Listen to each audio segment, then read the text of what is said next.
Hi, I'm Tom with a list of interesting things. Today on the list of interesting political things is the New York City mayoral primary, our first, but certainly not our last, of the 2021 primary season. With New York City Mayor Bill de Blasio barred from seeking re-election due to term limit laws, the mayoral race has become a contentious and exciting affair, with a huge swath of candidates competing in the first ever ranked choice election in the nation's fourth most popular state.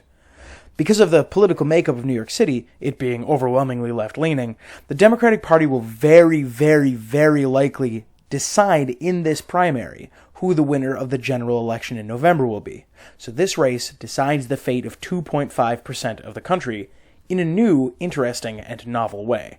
Before we get into it, I hope you'll remember to subscribe to stay up to date on all the most interesting things. There will be plenty more videos on an array of topics coming soon that you don't want to miss. So let's dive right in.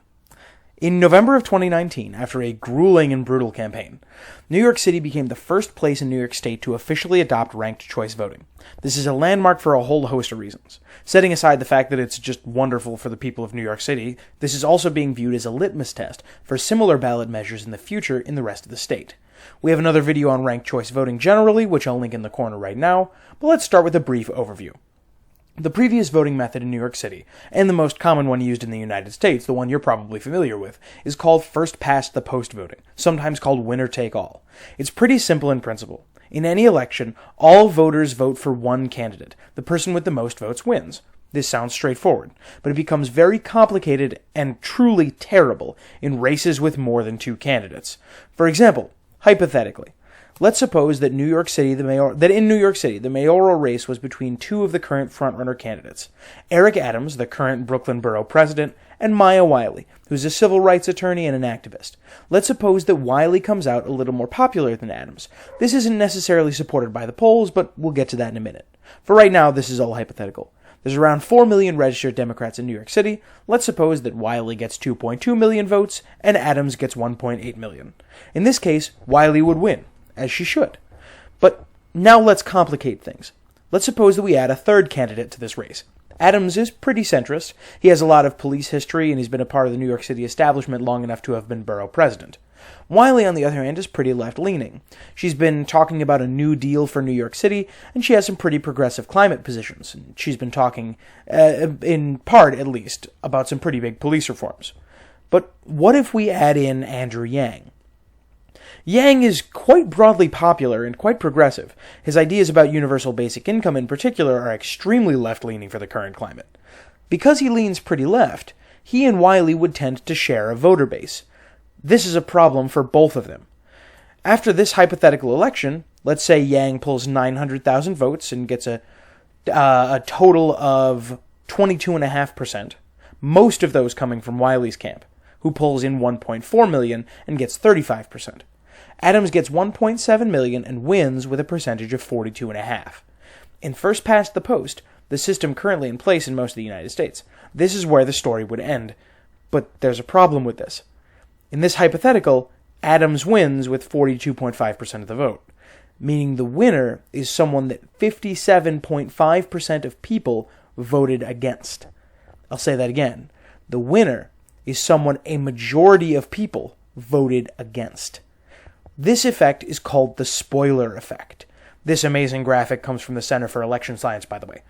It's the natural result of two or more candidates with aligned stances running in the same race and making it so the opponent who is least aligned with either of them is guaranteed to win.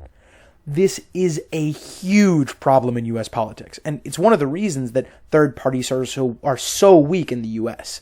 On the presidential level, it happens all the time.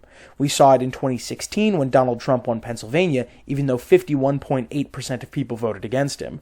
And we saw it in 2020 when Joe Biden won Georgia, even though 50.5% of people voted against him. Third parties in Wisconsin got 180,000 votes in 2016 in a race that went to Trump by only 50,000.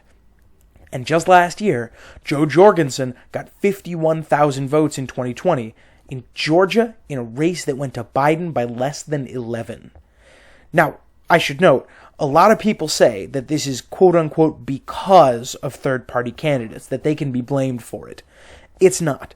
Third-party candidates are an excellent, healthy thing in every democracy. They're the ones who ask hard questions. They challenge the major parties, and they help prevent laziness on the part of elected officials. No. It's because of first-past-the-post voting. And in these big primaries, just like we saw in the Republican presidential in 2016 and the Democratic presidential in 2020, these problems become magnified the larger the field of candidates is. Now let's return to our New York mayoral primary, and the dog outside is going to come with us. Let me show you exactly how bad this effect can be. These are the candidates who are polling more than 1% currently, at least according to this Emerson poll. There's 9 of them, and half a dozen more hiding down below 1%, as we'll see. That's a huge problem for first-past-the-post voting. Let's do one more hypothetical and assume that all the candidates are going to score exactly what they're polling. Now, that's not likely, especially considering there's 10% still undecided, but this is just a hypothetical. Just go with me. All right, bear with me while we go through a whole bunch of candidates. Here we go. Art Chang, former J.P. Morgan executive and voter outreach advocate, gets about 40,000 votes at just 1%. Sean Donovan, Harvard man, gets 2% for 80,000 votes, where he ties with Diane Morales, who's down here somewhere. There we go. City school teacher and nonprofit director. Raymond McGuire, there we go. Raymond McGuire, former investment banker and Citibank executive, wins about 120,000 votes and takes 3%, and it's only now that we start to see real numbers, quote-unquote real numbers. Scott Stringer, New York City comptroller and former Manhattan Borough president, I think, wins about 360,000 votes and takes 9%, followed by businessman and noted meme Andrew Yang, who takes 14% at 560K. Now, only just now are we getting into the top 3. Catherine Garcia, who is a former sanitation officer, I think, commissioner of New York City's sanitation department. She takes 17% at 680,000 votes. And then Wiley, who we discussed earlier, is the left-leaning civil rights attorney turned activist. She takes 18% of the vote and 720,000. Finally, Eric Adams, all the way at the top, is the Brooklyn president, centrist Democrat, and former NYPD officer. He takes 23% and pulls 920,000 votes. He is the cap on this poll. Now let's return back to our hypothetical election results chart. It no longer looks like this neat little thing. It now looks like this. Just give you a second to soak this in. In first-past-the-post elections, this would be it. In every mayoral election in New York's history, and in fact, in nearly every election in the history of the United States, this would be it. Eric Adams would win decisively, in spite of the fact that 77% of people didn't want him to be mayor. This is a graph of the candidates, and this is a graph of Adams to not Adams. As a YouTuber by the name of CGP Grey once said, "This is not democracy. This is madness." But fortunately for the people of New York City, it doesn't have to be this way, and it's not this way anymore, because New York City no longer uses first-past-the-post voting. They are now, for the first time, using an alternative voting method. Ranked choice is just what it sounds like.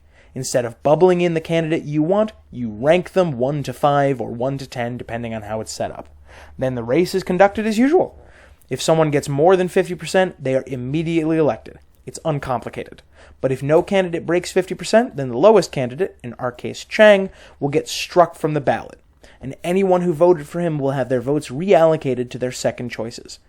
If it's still the case that nobody has more than 50%, then it happens again, and the second lowest candidate has their name struck, who in our case would be Morales. Morales is struck, and her votes are redistributed. Then Donovan, whose votes are redistributed. Then McGuire, whose votes are redistributed. Again and again and again until somebody breaks 50%. This is such an amazing system. It's not the only system for preventing the spoiler effect, nor is it the most perfect one, but it is a simple one that you can teach to somebody in the course of a 10-minute YouTube video. Several places, including my home state of New York, are right now looking at New York City. If New York's ranked choice elections go well, then they might consider putting out a ballot resolution to see if people want the system for the whole state. And I know that that is happening in other places around the country right now too. If that happens, keep your eyes out, because you don't want to miss that. And as always, don't forget to vote. Thanks for watching. We'll be doing a results video after the primary, so hit the subscribe button to stay up to date on that and all the most interesting things. And until next time, be like the New York City mayoral primary. Ambitious and grand and a little funny and maybe a little too big for your britches. And above all, be interesting. See you next time.